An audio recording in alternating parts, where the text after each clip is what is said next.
উফ, সকাল থেকে মাছ দুইটাকে রান্না করে যাচ্ছি কিন্তু কিছুতেই রান্না হচ্ছে না। এখন কি করব? আরে আপু, এটা তো চিন্তার বিষয়। তাহলে আমরা আমাদের ইমাম সাহেবের কাছে যাই, চলো।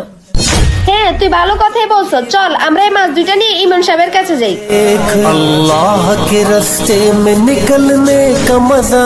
ইমাম সাহেব, আমরা সকাল থেকে এই দুইটা মাছকে রান্না করে যাচ্ছি কিন্তু কিছুতে এই মাছ দুটো রান্না হচ্ছে না। আপনি একটু দেখেন তো।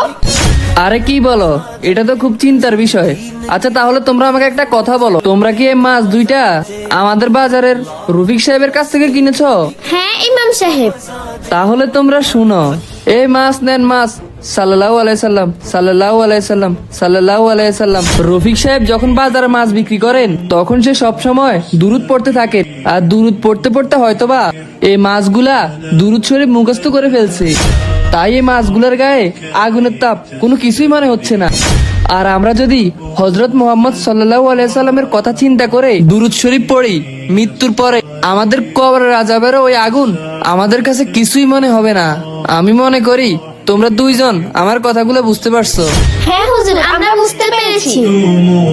আল্লাহকে ভালোবাসলে আমাদের কমেন্ট বক্সে অবশ্যই আমিন লিখে